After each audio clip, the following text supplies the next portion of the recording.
श्री हरि श्री हरि जय मनोकामना। हजुरहरु श्री हरि अध्यात्म दर्शन नाम गरेको युट्युब च्यानल हेरिरहनु भएको छ र अहिले विगत केही दिनबाट हामी पुरुषोत्तम महिनाको महात्म्यको बारे वर्णन गरिरहेका छौं र हामीले 13औं अध्यायको महात्म्य वर्णन श्रवण गरिसकेका छौं र आज 14औं अध्यायको महात्म्यको वर्णन म यहाँ अगाडि प्रस्तुत गर्न गइरहेको छु। हामी दृढदन्व नाम गरेका राजाको कथा प्रसंग श्रवण गरिरहेका छौं। दृढदन्व नाम गरेका राजा एक दिन शिकार खेल्न जंगलमा गएका थिए। मृगले उनलाई छल गर्यो। मृगले छल गरिसकेपछि उनी घुम्दै फिर्दै गए। एउटा रुखका फेदमा बसेर अत्यन्त दुःख व्याकुल थाकेका तिर्खाएका र प्यासा भएका दृढदन्व राजा रुखका फेदमा बसिरहेका थिए। त्यति नै खरा एउटा सुगा आएर उनलाई एउटा वचन बोल्दछ। त्यो वचनले अत्यन्त दुखी भएर अत्यन्त पीडित भएर होइन के बोल्यो यसले भनेर अत्यन्त चिन्तित भएका ती राजा बसिरहेका थिए। त्यसै बखतमा के हुन्छ भन्दाखेरि उताबाट सैनिकहरू आउँछन् र सैनिकका साथमा उनी घर फर्किन्छन् भन्ने कथा मैले यो अघिल्लो अध्यायमा श्रवण गराएको छु।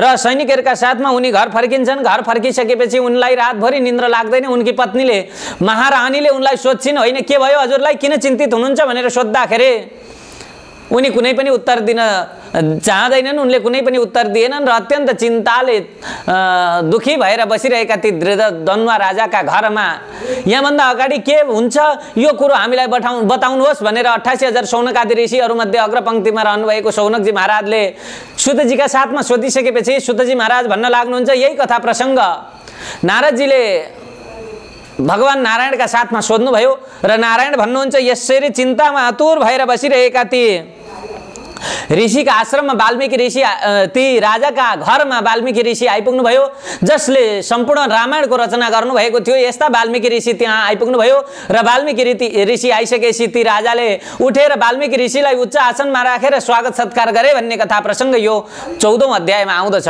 जसले यो युट्युब च्यानल सब्स्क्राइब गर्नुभएको छ नि यहाँलाई सब्स्क्राइब गर्नु हुनमा हार्दिक अनुरोध गर्दछु। श्री हरि। अब यस्ता प्रकारले ती ऋषिका दुवै चरणमा काखमा राखेर दुवै चरणहरू काखमा राखेर चरण प्रक्षालन आदि कर्म गरे ती दृढदन्व राजाले। अनि ऋषिका गोडा धोएर जल प्रसन्न हुँदै शिरले धारण गरे अर्थात् शिरमा राखेर सुँगाको कुरो सम्झदै मधुर वचनले दृढदन्वले ऋषिलाई भने हे भगवान म कृतकृत्य भएँ। आज मदेखि मेरो दया गरेर हजुर मेरा घरमा आउनुभयो। म भाग्यमानी छु आज हजुरको पाउ मेरा घरमा रह्यो किनभने हजुरको पाउको रद मेरो घरमा परेकोले मेरो घर आज घर भएको छ पवित्र भएको छ। यसैले गुरुदेव हजुरको जय होस्। हजुरबाट म कृतकृत्य भएको छु म प्रसन्न भएको छु। आज म भाग्यमानी रहेछु मेरो जन्म सफल भयो। हे प्रभु आज मेरो मनोरथ पूर्ण भयो। तपाईँ प्रत्यक्ष हुनुभएकोले मैले शास्त्रमा सुनेको फल प्राप्त भयो। हे जगतका गुरु हे मालिक हे स्वामी जगतलाई पवित्र पार्नेवाला पनि पवित्र पार्ने हे प्रभु मेरो ठुलो भाग्यको के वर्णन गरून्।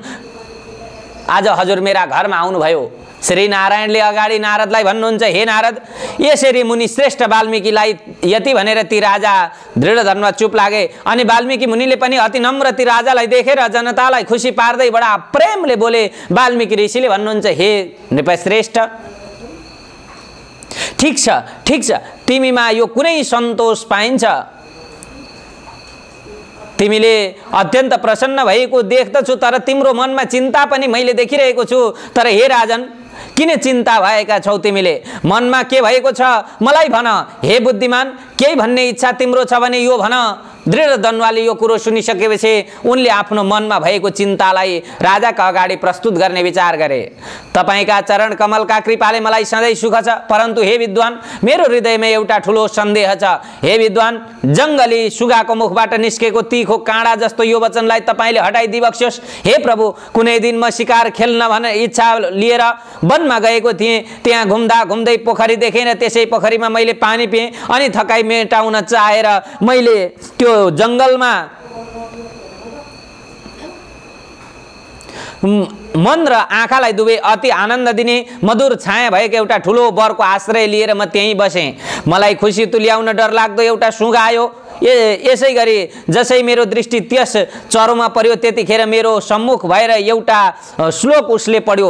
संसारमा रहेका ती सुख भोगेर यसरी गर्दैनौ तत्त्व चिन्ता लोइ जौला पार कसोरी भनेर यस्ता प्रकारले उसले बार बार यही श्लोकलाई दोहोर्याइरह्यो। संसारमा रहेका ती सुख भोगेर यसरी गर्दैनौ तत्त्व चिन्ता जौला पार कसोरी भनेर यस्ता प्रकारले सुगाले भनेको यस्तो वचन सुनेर म आश्चर्यचकित भएँ। हे ब्राह्मण, यो सुगाले के भन्यो म त्यो जान्दिनँ। हे ब्राह्मण, मेरा राज्य सुख देख्दै राम्रा 4वटा छोरा, पवित्र स्त्री, राम्रा हात्ती घोडा सेना, यो अतुल ऐश्वर्य मेरो कुन पुण्यले यस बेला छ? यो मेरो हृदयको सन्देहलाई तपाईँले निर्मूल पारिदिनुहोस्। यो सब कुरो विचारेर संक्षेपले बताइ बक्सियोस् भनेर यस्ता प्रकारले राजाले भन्दछन्। हे गुरुवर, होइन, मलाई यस्तो सुख समृद्धि ऐश्वर्य कहाँबाट प्राप्त भयो? मैले केही पनि पुण्य कर्म त गरे जस्तो लाग्दैन। के भएर प्राप्त भयो मलाई बताइदिनुहोस्। हे मुनि श्रेष्ठ भनिसकेपछि मुनि श्रेष्ठ वाल्मीकिले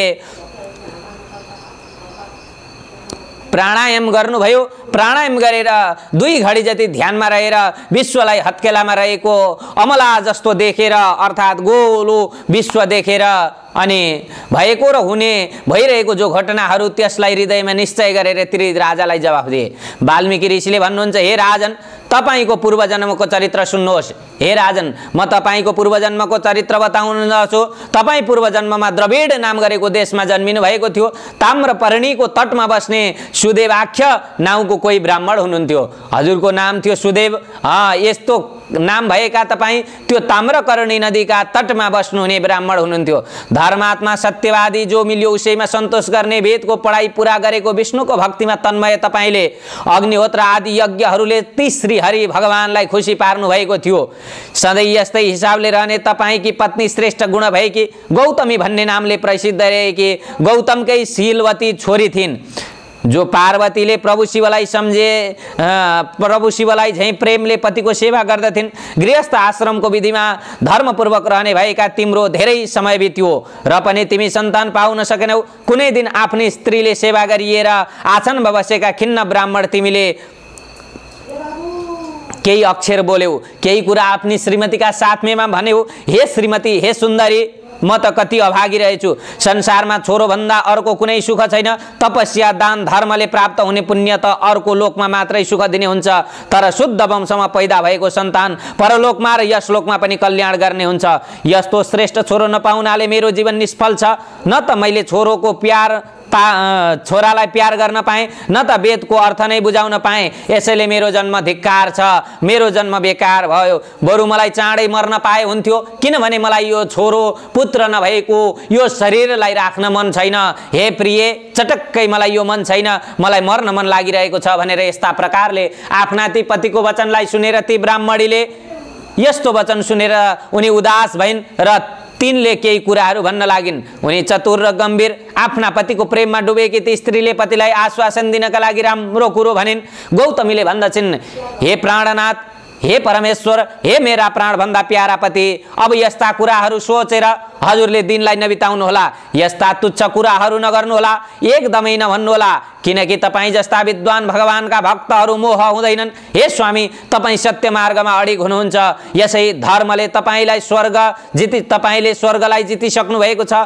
हे प्रभु, हे स्वामी, आफ्नो नियममा रहने स्वामी, तपाईँ जस्ता ज्ञानीको लागि छोराद्वारा सुखको प्राप्तिको के काम छ र? हे स्वामी, उहिले चित्रकेतु नाम गरेका राजाले पुत्र शोक पाएर अत्यन्त मेरो छोरो किन मर्यो भनेर चिन्तित भएका ती राजालाई पछि नारद र अंगिरा ऋषिले सम्झाइसकेपछि उद्धार भएका थिए। यस्ता प्रकारका छोरो छैन भनेर चिन्तित भएका चित्रकेतुलाई छोरो त भयो, तर अल्पायुको छोरो प्राप्त भएको थियो। यसैले छोरोको सुखलाई हजुर सर्वथा त्यागिदिनुहोस्। पछि एउटा राजा अंगका छोरा थिएनन्। चिन्तित भएका राजा अंगलाई छोरो प्राप्त भयो। छोरो पनि कस्तो त भन्दा बेन भयो। त्यो बेनको त्यो अत्याचारलाई सहन गर्न नसकेर राजा अंग पनि जंगलमा जानु पर्यो। हेर्नुहोस् स्वामी, राजा सगरका छोराको कुरो हजुरले सुन्नु भएकै छ, हजुरलाई ज्ञान नै छ। राजा सगरका 60,000 छोरा थिए, तर के गर्नु, कपिल ऋषिका तेजले गर्दाखेरि भस्म भए। यसैले पुत्र हुने बित्तिकै सुख मिल्छ भन्ने कुरो हजुरले एकदम चिन्तन नगर्नुहोस्। हेर्नुहोस्, यसैले हजुरले के गर्नुहोस् त भन्दा यस्ता तुच्छ कुराहरूलाई तुरुन्त त्यागिदिनुहोस्। हे स्वामी, तपाईलाई सन्तान दुःख दिने पनि हुन सक्छ। हे तपोधन सत्यरूप तप नै धन हुने स्वामी, तै पनि तपाईलाई सत्पुत्रको इच्छा छ भने सबै इच्छा पूरा गरिदिने जगतका नाथ हरि भगवानलाई प्रसन्न चित्तले आराधना गर्नुहोस्। हे स्वामी, उहिले कर्दम ऋषिले जसको आराधना गरेर छोरा पाएका थिए, जुन छोरो संसारमा सांख्य आचार्यको रूपमा कपिल देव भगवानको रूपमा गणना हुनुभयो, यस्ता भगवान श्रीहरिको ध्यान गर्नुहोस् भनेर यस्ता प्रकारले आफ्नी धर्मपत्नीको वचन सुनेर विद्वान सज्जन ब्राह्मणले विचार गरेर भन्नुभयो, तिमीले ठीक भन्यौ हो प्रिय, तिमीले ठीक भन्यौ। उनी ताम्रपर्णीका किनारमा श्रीमान श्रीमती दुवैजना गए र त्यस पवित्र तीर्थमा नुहाएर 5-5 दिनमा सुकेको पात्र जल मात्र खाएर ठुलो तपस्या गर्न लागे। यी दुवैजना यसरी ठुलो तपस्या गर्दा गर्दै तिनी तपस्वीका 4000 बितेको पत्तै भएन। 4000 वर्षसम्म भगवान श्रीहरिको तपस्या गरेर यी श्रीमान र श्रीमती बचे। हे राजन, तिनको त्यस तपस्याले नै 3 लोक थरथराए अनि सबै उनका उग्र तपस्या देखेर भक्तहरूलाई प्यार गर्ने भगवान विष्णु तुरुन्तै गरुडमाथि बसेर प्रकट हुनुभयो। यस्ता प्रकारले नारदजी महाराजलाई भगवान नारायण सुनाउँदै हुनुहुन्छ। जगतलाई रक्षा गर्न समर्थ 4वटा बाहु भएका शंख चक्र गदा पद्म हातमा लिएका भगवान श्रीहरिले प्रसन्न मुद्रामा नयाँ मेघ जस्तो श्याम वर्ण भएका मुर नामको दानवलाई मार्नेवाला त्यस्ता मुरारी ती मुकुन्द भगवानलाई सामने देखेर सुदेव शर्मा नाम गरेका ती ब्राह्मण खुसी हुँदै साष्टाङ्ग दण्डवत गरे भन्ने यो कथा प्रसङ्ग यो 14औं अध्यायमा आउँदछ। अब यहाँभन्दा अगाडिको कथा प्रसङ्ग 15औं अध्यायमा नारदजीका अगाडि नारदजीलाई भगवान नारायणले सुनाउनुहुन्छ। यो कथा भोलि फेरि म हजुरहरूका सामनेमा वर्णन गर्ने नै छु। तबसम्मको लागि मलाई बिदा दिनुहोस्। हजुरहरू जो यो कथा सुनिरहनु भएको छ, हजुरहरू सबैको जय होस्। पुरुषोत्तम भगवानको कृपाले हजुरहरूले सोच्नु भएको सारा कार्यहरू पूर्ण हुन् भन्दै भन्दै एकपटक मनोकामना धाम तुमलिङटार आउनुहोला र श्रीहरि आध्यात्मिक गुरुकुलको सदस्य बन्नुहोला। यसको शाखा बुढीगङ्गा 3 बाँसबारी मोरङमा पनि रहेको छ, त्यसको पनि सदस्य बन्न सक्नुहुनेछ भन्दै भन्दै म हजुरहरूबाट आजको यो भिडियो श्रृङ्खलाबाट बिदा हुन चाहन्छु। जसले यो युट्युब च्यानल सब्स्क्राइब गर्नुभएको छैन उहाँहरूलाई सब्स्क्राइब गर्नु हुनमा हार्दिक अनुरोध गर्दछु र अन्तिममा यो भिडियो सेयर गर्नुहोला। श्रीहरि जय मनोकामना।